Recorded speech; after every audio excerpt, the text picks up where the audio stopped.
안녕하십니까?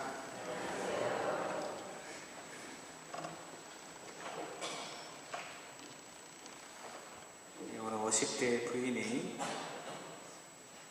동창 모임에 갔다 왔더니 저희 아들 대학생을 골라가지고 나는 좀 늦었지만 지금부터 영어 공부를 좀 해야 되겠다고 했습니다. 그래서 아들은 알았어라고 하고 아들 영어 교재를 구입하고 영어 가르치기 시작했습니다. 그래서 아들이 영어 책에 있는 This is New York라는 곳을 엄마한테 번역해라 했습니다. 엄마는 한참 생각한 끝에 이곳은 새로운 역이다 라고 번역했습니다. 그럼 아들은 I'm fine, thank you, and you? 그곳을 번역하라고 했는데 나는 파인 주스면 좋고 너는? 번역했습니다. 그 Have a good day라는 것은 가진 게 있어야 좋은 날이지 라고 했습니다.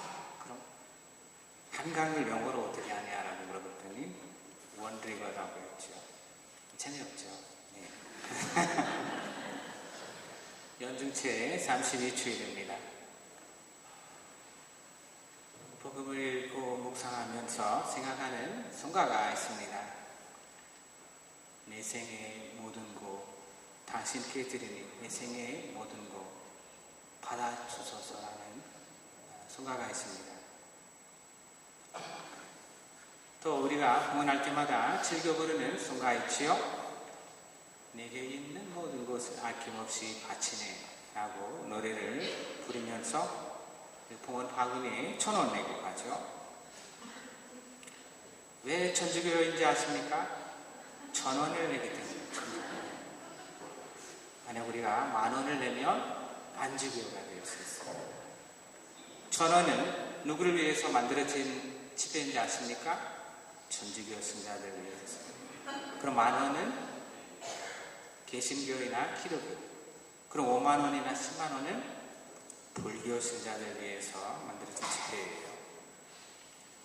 한동안 이런 유행어가 있었습니다. 남자가 남자다고 하여지 남자이지라는 유행어가 있었습니다. 봉헌은 봉헌다고 해야 봉헌이지. 그래야 참된 봉헌이 아닐까요? 또 유행어가 있었죠. 이건 아니잖아, 이건 아니잖아 노래가 있었습니다. 그렇죠? 그거는 1,000원 낼 때만 부르는 유행어예요. 예수님께서는 봉헌을 통해 참된 봉헌의 의미를 복음을 통해서 참된 봉헌의 의미를 말씀하고 계십니다. 봉헌은 아무나 하나 어느 누가 싫다고 했나 하는 가사가 생각나네요. 사랑은 아무나 못하듯 봉헌도 아무나 하지 못합니다. 예수님께서는 가난한 과부의 행실을 두둔하시고 칭찬을 하십니다. 누구에게나 돈은 귀중한 것입니다. 무엇이 기내로 하여금 자신의 모든 것을 내어드릴 수 있게 만들었을까요? 그녀는 우리보다 더 굳건한 믿음을 가졌던 것일까요? 그녀는 우리와 똑같이 가난하고 힘겹게 하루하루를 살아가는 평범한 홀로 남겨진 과부일 뿐입니다. 다만 그녀는 자신이 가난하고 힘겹게 살면서도 내어드리는 자유와 봉헌의 기쁨을 맛본 것은 아닐까요? 하느님께 모두 바치고 자신의 삶을 맡겨드리면 더 좋은 것으로 채워주신다는 것을 강렬하게 체험했기에 온전한 봉헌이 가능하지 않았을까 싶습니다. 참된 봉헌, 진실한 봉헌은 무엇일까요? 쓰다 남은 것을 바치는 것도 아니에요. 남의 것을 빼앗아 바치는 것도 아니에요. 자기 것은 다 챙겨두고 남겨진 것을 바치는 것도 아닙니다. 또한 남보다 많은 축복을 받기 위해서 어떤 대가를 바라고 가진 것 중 일부를 바치는 것도 아닙니다. 다른 사람들은 풍족한 가운데 얼마씩을 넣었지만 그녀는 궁핍한 가운데 가진 것을 모두 넣었습니다. 라고 복음을 말합니다. 무엇을 얼마나 어떻게 바치느냐가 중요한 것이 아니라 어떤 마음으로 바치느냐, 즉 봉헌하는 사람들의 정성과 마음이 중요하다는 것입니다. 습관적으로 봉헌하는 것은 잘못된 봉헌이죠. 참된 봉헌은 자신의 모든 능력과 내적 영적인 지혜와 모든 공로와 독행과 손행을 봉헌하는 것입니다. 가진 것 없는 사람은 바로 자신을 봉헌하는 것입니다. 봉헌 바구니에 넣을 돈이 없어 그 이유 때문에 성당에 오지 않는 사람들이 있습니다. 그리고 모아둔 경우금이나 감사원금을 몰래 가져가서 술을 먹고 유행을 즐기는 남편들도 있습니다. 봉헌을 다른 데 하는 거죠. 참된 봉헌은 나를 먼저 챙긴 후에 남는 것을 바치는 것이 아니라 먼저 하느님께 바친 다음 남은 것으로 살아가는 것이 참된 봉헌입니다. 전화도 받으세요. 매번 전화하는 것입니다. 그렇다고 가진 것 전부를 봉헌하며 갈 곳은 서울역밖에 없습니다. 그렇죠? 요즘 영등포역도 좋고요. 넓고 좋은 것 같아요. 저는 어릴 때 하느님께 봉헌하라고 부모님께서 주신 돈을 동네 슈퍼에 봉헌하는 적이 많이 있습니다. 창피한 부끄러운 일이지만 하느님은 그런 사람들을 찾아서 골라서 신부로 만드시나 봅니다. 고백실에 들어온 어린이들의 이런 죄를 고백할 때마다 마음이 찔리는 것도 사실입니다. 헌금을 내는 날에는 가진 돈을 전부 내는 것이 아니라 가진 돈의 반만 냈던 적도 많이 있습니다. 만약 엄마가 100원을 주고 100원 내라고 하면 50원만 냈죠. 더 많이 이야기해 드릴까요? 궁금합니까? 500원 주면 제가 말해드릴게요. 그때는 엄마가 성당에만, 신부에게만 돈을 많이 갖다 주고 바친다는 어떤 생각이 많이 들었습니다. 그래서 엄마 불러가지고 그렇게 살지 말라고 했죠. 정신 차려라. 우리도 사달라고 하면 사주지 않고 이렇게 뭐 성당에 갖다 바치냐라고 했죠. 하지만 아무런 조건 없이 바쳤던 어머니 봉헌의 그 효과를, 그 결과를, 그 영향을 지금 많이 느끼고 있고 여러 가지로 저희 가족이 감사한 마음을 품고 삽니다. 나라 경제가 어렵다 하고 나 살기에도 바쁘다고 하지만 매주 봉헌 바구니를 채워주시는 1,000원짜리를 보면서 신자들에게 감사함을 느낍니다. 그곳이라도 하나님께 봉헌할 수 있는 마음이 남아있어서 가끔 혼자 사시는 할머니들께서는 용돈 받으신 것을 교무금, 감사원금, 미사임을로 내는 것을 보며 마음이 아픕니다. 한 가지 재미있는 것은 작은 교회를 가진 목사들은 돈을 많이 가지고 있는데 왜 저는 이 모양일까 이렇게 많이 생각해 본 적이 있습니다. 아마도 그들은 11조나 봉헌 돈을 신도들의 봉헌한 돈을 높이 이렇게 던지고 올라가는 것은 하느님께, 내려오는 것은 당신들이 가져가는지도 모르겠습니다.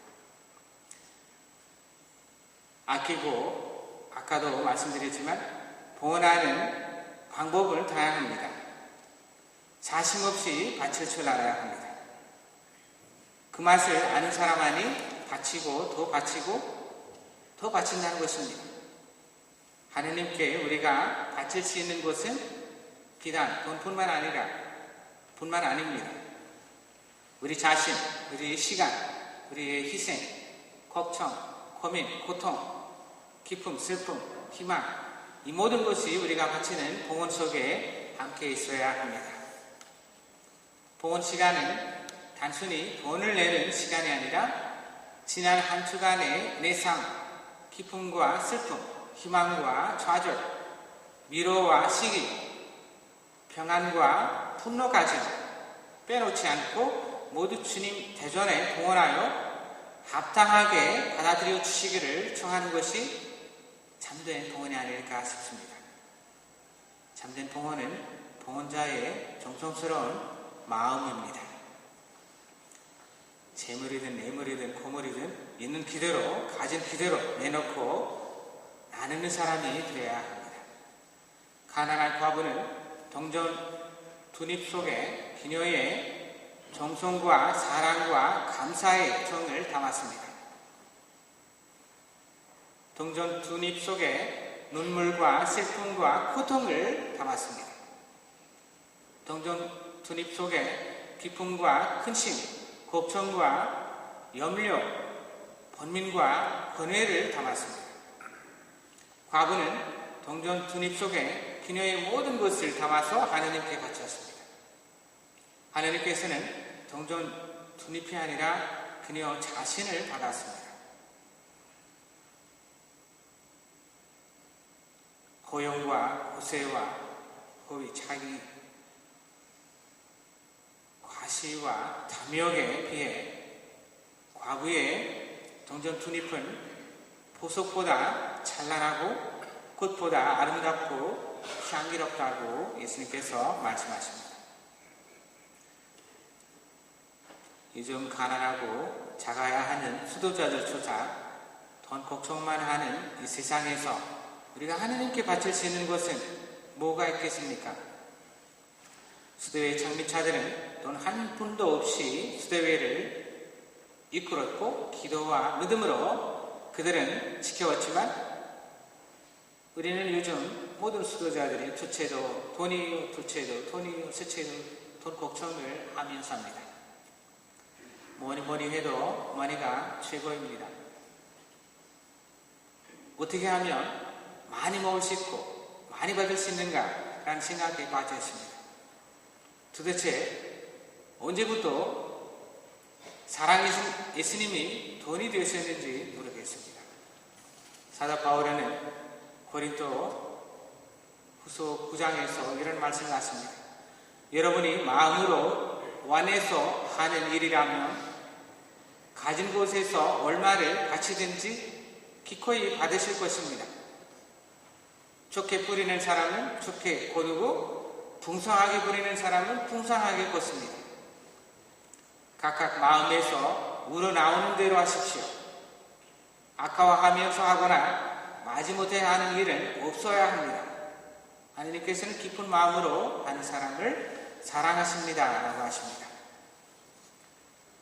우리의 목표와 목적은 하느님이신가요?